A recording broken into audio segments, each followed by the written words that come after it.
took it as a very serious this thing. నడపలేని పరిస్థితి ఉంది అనుకున్నప్పుడు చేస్తారు. కరెక్ట్. ఇది చాలా డెలికేట్ సిచ్యువేషన్ కాబట్టి ప్రభుత్వం సీరియస్ గా తీసుకోవాలనేది ఈ డిబేట్ యొక్క డెలికేట్ సిచ్యువేషన్ అని ప్రభుత్వానికి తెలుసు. ఈ పేద ప్రజల ఆరోగ్యమైన పేద పిల్లల చదువులైనా మాకు ప్రాముఖ్యతనే కాబట్టి నిన్న ఉప ముఖ్యమంత్రి గారు బట్టి విక్రమార్క గారు, మంత్రి సీనియర్ మినిస్టర్ శ్రీధరబాబు గారు ఇద్దరు కూడా 4 గంటల పాటు నిన్న చర్చించారు. ఈరోజు కూడా ఇంకా చర్చలు జరుగుతున్నాయి.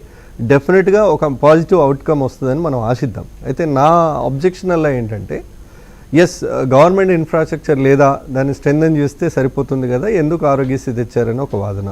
దానికి ఈ పెరిగిన లార్జర్ పాపులేషన్ని అడ్రస్ చేసే కెపాసిటీలు గవర్నమెంట్ ఇన్స్టిట్యూషన్ దగ్గర అంత ఇన్ఫ్రాస్ట్రక్చర్ లేదు కాబట్టి ఇమీడియట్గా ఇవాళ జ్వరం వస్తే మళ్ళీ మనం కొత్త మెడికల్ హాస్పిటల్ కట్టి మందులు కొని డాక్టర్లను అపాయింట్ చేసినాకనే ట్రీట్మెంట్ ఇస్తామంటే బాగుండదు. కాబట్టి లార్జర్ పబ్లిక్ ఇంట్రెస్ట్లో ఒక పేద ప్రజల ఆరోగ్యానికి ఒక భరోసా కింద ఆనాడు కాంగ్రెస్ ప్రభుత్వం ఈ స్కీమ్ను తెచ్చింది. మేము గర్వంగా చెప్పుకుంటున్నాం. ఇవాళ నలుగురు విమర్శిస్తున్నారని ఏమి ఈ స్కీమ్ అది కాదనో లేదో ఇంకోటనో, ఒకవేళ ఈ స్కీమే మంచిది కాదంటే తదనంతరం ఆంధ్రాలో ఎన్టీఆర్ హెల్త్ స్కీమ్ అని కానీ ఇక్కడ ఈ స్కీమ్ ఆరోగ్యశ్రీ అని కంటిన్యూ చేసి ఉండేవాళ్ళు కాదేమో. సో డెఫినెట్గా ప్రభుత్వాలకు ఈ స్కీమ్ పేద ప్రజల ఆరోగ్యం పట్ల ఉన్న చిత్తశుద్ధి. నేనేమంటానంటే ఇది ఏసీ రూములలో కూర్చునే వాళ్ళకు ఉద్దేశించిన స్కీమ్ అసలే కాదు. దీని విలువ ఎవరికి తెలుస్తుంది అంటే గుడిసెల్లో ఉండేటోళ్ళకి, చిన్న చిన్న ఇళ్లలో ఉండేటోళ్ళకి, గ్రామాల్లో ఉండే పేద ప్రజలకే దీని విలువ తెలుస్తుంది. ఏసీ రూములలో ఉండే వాళ్ళకి దీని విలువ తెలియదు. కాబట్టి దీని విమర్శను మేము పెద్దగా పట్టించుకోవాల్సిన అవసరం లేదు. ఆ పేదల ప్రాణాలే మాకు ఇంపార్టెంట్ కాబట్టి ఈ స్కీమ్ కొనసాగుతుంది. రైట్. నేనేమంటున్నా, ఈ పేద ప్రజల ప్రాణాల కోసం పెట్టిన ఆరోగ్యశ్రీ కానీ, పేద పిల్లల చదువుల కోసం పెట్టిన ఫీజు రీఎంబర్స్మెంట్ కానీ మాకు ఎప్పటికీ గర్వమే. వాటిని ఖచ్చితంగా నిలబెట్టుకుంటాం. సరే, ఆర్థిక ఇబ్బందులు ఉన్నాయి, మీకు నేను ఇందాక చెప్పా, మళ్ళీ చెప్తున్నా. అదే పాత 5,500 కోట్లు వాళ్ళు ఇచ్చుంటే వీళ్ళు ధర్నాకు వచ్చే సిచ్యువేషన్ లేదు. వాళ్ళు చాలా మనకే అప్పులు ఇచ్చే పరిస్థితిలో ఉంటుంది. మీరు ఇంకా 5,000 కోట్లు బకాయి పెట్టేదాకా అడిగేవాళ్ళు కాదు, వాళ్ళు ఇచ్చుంటే మీరు నేనే ఏమైనా అక్కడికి అవసరమైతే ఎవరైనా కాలేజీలకు ఫోన్ చేస్తే 1 కోటో 2 పంపమంటే కూడా పంపెట్టోళ్ళే. నేనేమంటున్నా, వాళ్ళు ఇయ్యక వాళ్ళు చేసిన ఆర్థిక ఇబ్బందుల వల్ల ఇప్పుడు ఈ ప్రభుత్వం ఇబ్బందులు ఉన్నాయి కాబట్టి వాళ్ళకి ఆ పరిస్థితి వచ్చింది. డెఫినెట్ గా ఒక్క మాట ఇప్పుడు బ్లేమ్ గేమ్ వచ్చేద్దాం సార్. నేను ఏమంటున్నా,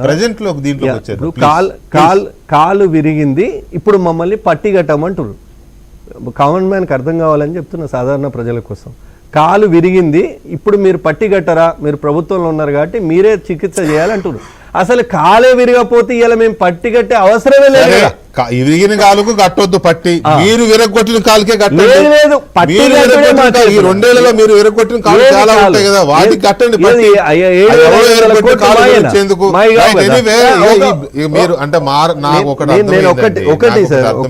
నేను చెప్తున్నా, వాళ్ళు మా ప్రయారిటీ కానీ ఈ దుస్థితికి కారణం కేసీఆర్ అవినీతి పాలన అని చెప్తున్నారు. వైఫల్యాలు రేపు మిమ్మల్ని వాళ్ళు వస్తే అదే అంటారు కానీ ఎందుకు వాళ్ళు వస్తారు? మేమే వస్తాము.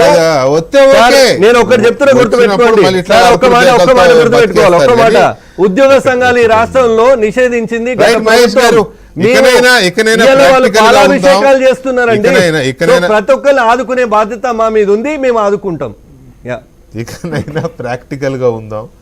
ఈ విమర్శలు లేకపోతే ఇవి కాదు, వాళ్ళక్కడ వాళ్ళ ఉనికి కోసం పాకులాడే పరిస్థితి వచ్చింది. పేదల ఎడ్యుకేషన్, పేదల హెల్త్ సెక్టర్, వాటి ఉనికికి ప్రమాదం ఉంది కాబట్టి డెఫినెట్ గా వాటిని అడ్రస్ చేయండి. అదే ప్రాసెస్ లో ఉన్నామండి, చర్చలు జరుగుతున్నాయండి. సరే, ఓకే, చేయండి. రావడమే దురదృష్టకరం. వచ్చిన తర్వాత పీకులాట, పాకులాట, బేరసారాలు అన్ని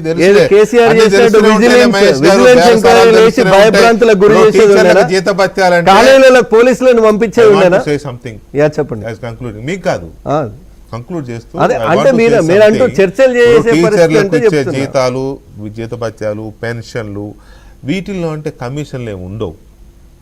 కాంట్రాక్టర్లకు ఇచ్చే బిల్స్, ఆరోగ్యశ్రీ బిల్స్, అయితే ఫీజు రియంబర్స్మెంట్, ఇవి వీటిల్లో చాలా ఉంటాయి మతలబులు. అందు గురించి జగదీశ్వర్ రెడ్డిని